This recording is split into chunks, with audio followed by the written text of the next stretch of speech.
इंसान के दिल और दिमाग में काम करने के प्रति जुनून और जज्बा हो तो इंसान क्या नहीं कर सकता। यह कोई मायने नहीं रखता कि वह गांव से है या शहर से है। जी हाँ दोस्तों, मैं बात कर रहा हूँ बॉलीवुड के फेमस सितारों में से एक नवाजुद्दीन सिद्दीकी के बारे में, जिनके एक्टिंग के दीवाने पूरी दुनिया में हैं।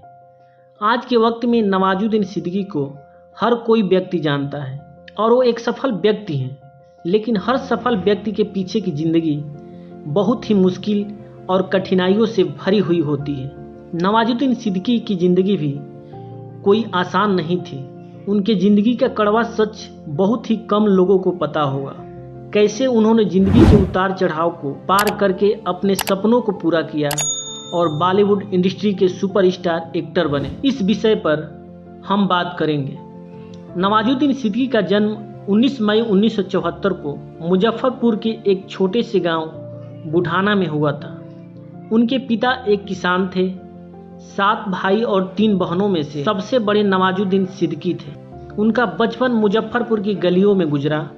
वह 12वीं की पढ़ाई अपनी मुजफ्फरपुर से ही की है। आगे की पढ़ाई के लिए वह हरिद्वार चले गए और वहां पर गुरुकुल कांगरी विश्वविद्यालय से बैचलर ऑफ साइंस में केमिस्ट्री की डिग्री प्राप्त की। अपनी ग्रेजुएशन की डिग्री प्राप्त करने के बाद वे नौकरी करने के लिए गुजरात चले गए और उन्होंने वहां पर पेट्रोकेमिकल कंपनी में केमिस्ट के पद पर कुछ दिनों तक काम किया।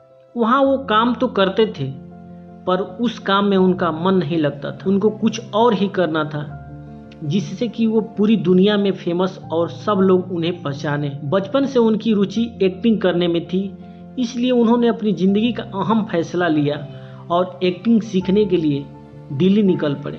नवाजुद्दीन सिद्दीकी के किसी दोस्त ने उन्हें बताया कि अगर उन्हें एक्टिंग सीखना है तो दिल्ली स्थित नेशनल स्कूल ऑफ ड्रामा में दाखिला लेना होगा।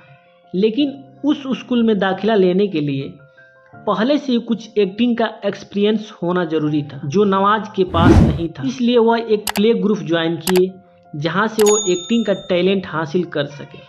उस प्ले ग्रुप का नाम था साक्षी थिएटर।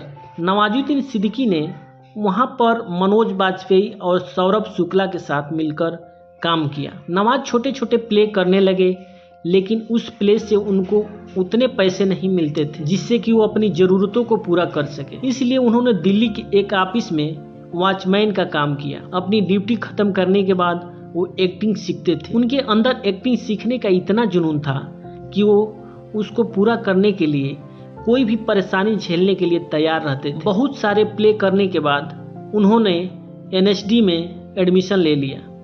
साल 1996 में वो नेशनल स्कूल ऑफ ड्रामा से पास आउट हुए। उसके बाद 4 साल तक वो दिल्ली में ही रहे और बहुत सारे थिएटर और प्ले किया, लेकिन उन प्ले से उनकी कमाई अच्छी नहीं हो पाती थी। इसलिए उन्होंने तय किया कि अगर भूखे ही मरना है तो सपनों के शहर मुंबई में जाकर कोशिश क्यों न करें। मुंबई में उन्होंने NSD के सीनियर से मदद मांगी। वो नवाज को अपने साथ रखने के लिए राजी तो हो गए, पर उन्होंने कहा कि उनके साथ रहने के लिए नवाज को उनके लिए खाना बनाना होगा। नवाज वो करने के लिए भी राजी हो गए।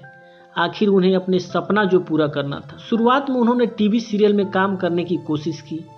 बहुत कोशिशों के बाद उन्हें सीरियल में 1-2 बार थोड़े समय के लिए छोटे रोल करने को मिला, जहां उन्हें ज़्यादातर नोटिस नहीं किया जाता। उसके बाद उनको ये रियलाइज हुआ कि उनकी यह सही जगह नहीं है। उनके टैलेंट को पहचानने वाला कोई नहीं, क्योंकि वहाँ सिर्फ अच्छे दिखने वाले यानी सिर्फ आउटर अपीयरेंस वालों को चांस मिलता था और नवाज के पास वो खूबसूरती नहीं थी जिससे उनको कुछ बड़ा रोल करने को मिला। इसके बावजूद भी नवाजुद्दीन सिद्दीकी ने फिल्मों में रोल पाने के लिए बार बार कोशिशें की। जहाँ भी फिल्म की शूटिंग चल रही होती, नवाज वहाँ पहुँच जाते और वहाँ काम की तलाश में रहते। कोई उनसे पूछता था कि यहाँ क्या करने आए हो, तो नवाज कहते थे मैं एक्टर हूँ। उन्हें जवाब में यह मिलता था दिखने में तो नहीं लगते हो, और उन्हें वहाँ से निकाल दिया जाता था। बार बार ना सुनकर वो थक चुके थे। इतनी बार उन्हें मना किया गया था। वो कहते थे कि ना सुनने की आदत सी हो गई है, अब उन्हें कोई फर्क नहीं पड़ता। लाजमी है, अगर इंसान को उसके सपने पूरे होते हुए नहीं दिखता तो वो फ्रस्ट्रेट हो जाता है। नवाज भी हो जाते थे। मुंबई की माया नगरी में काफ़ी ठोकरें खाने के बाद नवाज को एहसास हो गया था कि यह सफ़र इतना आसान नहीं है।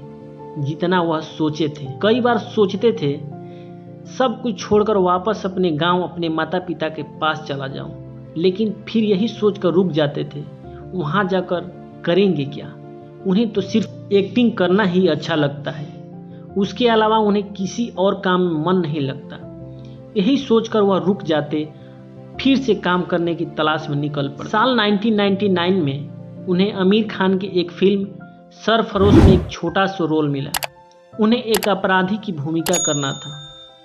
उसके बाद उन्हें एक से एक छोटे छोटे रोल करने को मिलते थे, और वो भी जिससे उन्हें तकलीफ तो होती थी मगर फिर भी वो करते थे।